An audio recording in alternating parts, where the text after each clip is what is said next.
Hello, everybody. My name is Jim Freimer. I am the festival director of Out on Film, Atlanta's LGBTQ Film Festival. This is our 37th year of presenting films, and we have some amazing films, and as always, a lot of short films as well.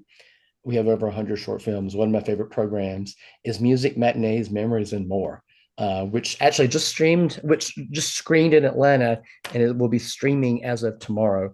So we're going to talk to some participants from two of the films here. We're going to talk to participants from Safety State and Matinee Baby. We'll start with Thom Hilton from Matinee Baby. Hi. How you doing? Hi. Introduce yourself and just tell us a little bit about your film. Pretty good. My name's Thom Hilton. I'm a filmmaker from Portland, Oregon. My film, Matinee Baby, is a short that takes place at Portland's historic Clinton Street Theater. It's Okay. about two best friends who work there at this 100-year-old movie theater. And one of them is single. The other one's kind of trying to get him set up on a date. And they start courting the customers at the movie theater, and they're all kind of stuck in the genres of the movies they've just seen. Yeah. And things get kind of gross and sexy and disturbing, and it's a very sweet, fun time. Nice. And Rainy Day. Hi, I'm Rani Crowe, and I'm a writer and producer on Safety State, which is a short film about, well, I live in Indiana and my collaborator lives in Ohio. And, in the last several years, we've been, fearing more and more like, what are our options going to be if things continue to get worse as far as the political landscape and rights being rolled back and some of the things that are happening. So, Safety State is a near future dystopian short film about a lesbian couple and a gay male couple that have to pair up to escape the Mhm. Midwest for a safety state in the East Coast when things get if things get worse. Okay, But great. it's a comedy. Thanks. We'll keep the same order. Where are you both right now in your festival run? Start with Thomas. We're kind of like in our race to the finish line. All right. We premiered in February, and right now we have like six festivals in the next 10 days that we're playing. Mhm. But we are going to be wrapping up festivals and releasing online in about a month. Okay, nice. Rainy day. We premiered in March at Flair, and we're in the thick of it right now, kind of finishing out our first year. But we usually try to take it as far as we can into the 2-year run. So I think we have a bunch of screenings coming up, and I can't even remember which ones I'm allowed to say yet or not. Okay. But it's, I mean, it's doing well, especially in like the South and Midwest, which is especially where, I think I wanted it to do well. And Exactly. it's some interesting screenings in France and England and some places too. So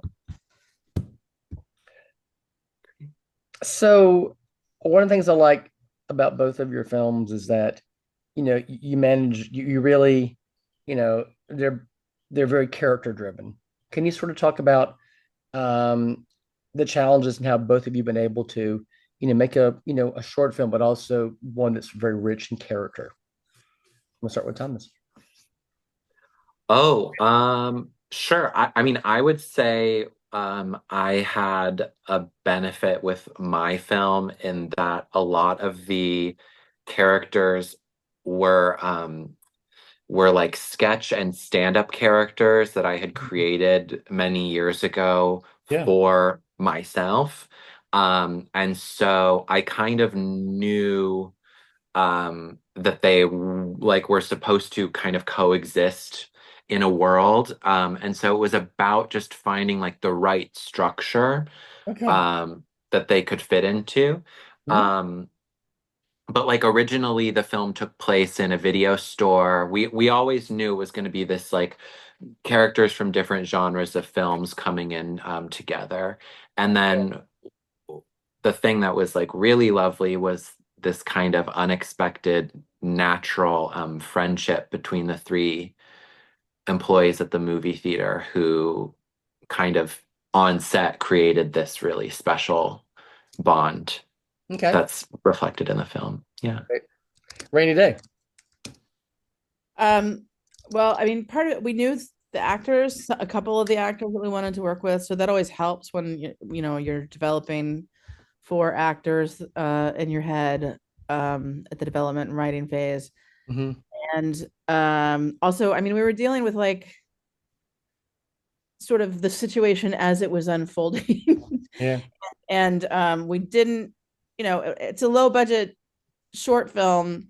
So we're trying to cover a lot of territory. So, there's certain people wanted it to be an escape film and wanted this and that. And we sort of realized at one point that that's the setting, like Yeah. the not the plot. The plot, partly that's budget and partly because we really didn't want to put our characters in real date. Like we didn't want to conjure up worse things than really exist. We really, what it was about was expressing the fear that a lot of people have been feeling and so that people feel seen, and Yeah. people that don't understand that will see it.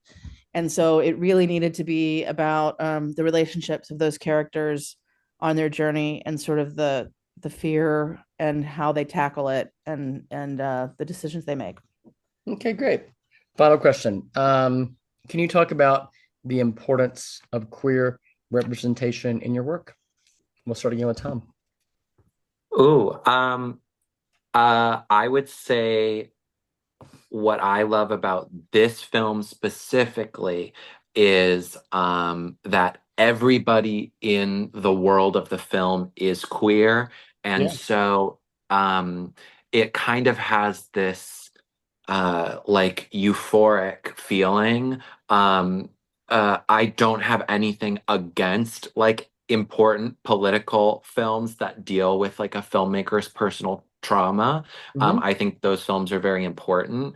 But I also think that there is this kind of like transportive world that comedy can take you on to like what is this like just really beautiful accepted zone that we can be in, and then all of our problems are coming just from our own stuff and not our shame or homophobia or the outside coming in. The only problems that these characters have to be concerned with is who they're trying to fuck and like who is the right person for them, like the kind of stuff that straight people get to have movies about. So yeah. I think we have another film here. Roberto, are you joining us?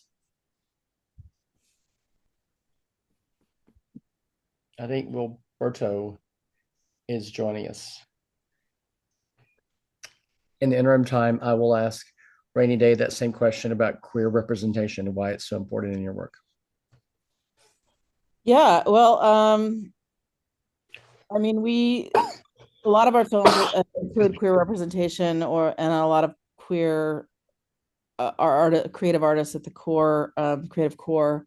Yeah. And so, and a lot of it's about creating queer characters that it's not always like a coming out story. It's not always like a romance story, but it's, Heather Has Four Moms was about queer parenting and negotiating that. And so we kind of like to include queer characters in various ways, and we like to include queer actors and queer, I mean, I think a lot of our crew and cast were identified as queer in some way. And so just and we tend to make queer stories both for queer audiences, but also that will hopefully be accessible to non-queer audiences as well. And I think that's part of our goal, is to kind of get it more out there in the world and sort of to see it out in mainstream as well. Great. So the program is called Music, Matinees, Memories, and More. And one of the reasons that we have called it Music, Matinees, Memories, is that it's a very diverse program, and we have several extraordinary music videos. One of which is by Wilberto. Wilberto, do you want to introduce yourself and tell us a little bit about your video, your work?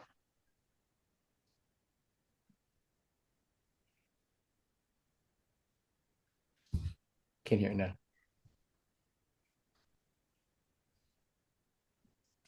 You're muted. You're muted.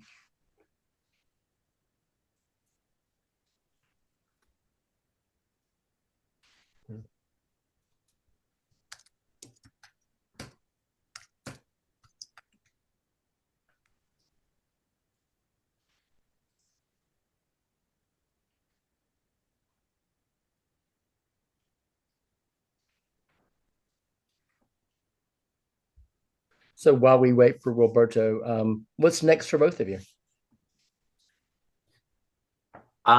Next up, I am going into development on a short film called Waking Up from a Nap on a Long Day of Doing Nothing. Okay. The short screenplay just won Best Screenplay at the Bridgeport Film Festival. And it's going to be actually a hybrid narrative and documentary film about a gallery show in Portland. So it'll have a narrative structure of the people who are putting the show on will be fictional, and then actual local artists will create the show, which people can attend, and a documentary will be filmed at that show, which will be encased inside of the narrative. Okay. So it should be really experimental and fun. Okay. Rainy Day? We're actually just finishing up in post and hoping to get it done and out to the festival soon. It's a short film. It's sort of a lower budget short film that we started writing back in like 2019. It's kind of our response to the political divide that's happened in the country. And it's about two siblings cleaning out their mother's house, who then in the process, they become closer. And then in the process of cleaning out their mother's house, they begin to fight over this small, this patriotic souvenir. And it brings up all the childhood baggage and all the political differences. And, one's queer and one's conservative. And sort of, it's just kind of an allegory for sort of what we've been going through in the last several years of political. It almost it like bookends Safety State in a little bit of way. It's kind of a response to things that have been happening. Nice, nice. What's it like for both of you to actually see your work with an audience after working on it for so long? I love watching Matinee Baby with an audience because I realized that I did a bad job editing it, which is the biggest treat in the world for me because there are scenes every time I watch it with an audience where the laughter is so loud that it covers up lines that come after. And I really should just go back and edit in like a little more breathing room. But that's always the biggest treat for me is like the cascades of laughing. Rainy Day? Yeah, it's just really helpful to see you film with an audience and get the response. Because you're working on it on a computer, you're looking at it on all these different devices, and it's so different to see it on a big screen with live bodies and to feel, the gasps or the responses, or listen to people talk and know what lands and what doesn't, or what how people are responding. I was just in Cincinnati, and as I was walking back from my screening, I ran into this couple who were talking about my film and how they could change the vote, and so like knowing that like people are actually impacted is just really meaningful. Okay, great. Well, I think we're gonna wrap right now. We're gonna talk again in a few moments, and we'll get Roberto in a moment. But anyway, thank you so much for joining us. The program is Music, Matinees, Memories, and More, and you can now stream it as part of Out on Film. Thank you, Thom. Thank you, Rainy Day, for joining us. I appreciate it. Thank you. Thanks for making your films available to us. We can't wait to stream them. Thank you. Thanks so much. Y'all take care. You too. Bye-bye. Thanks so much.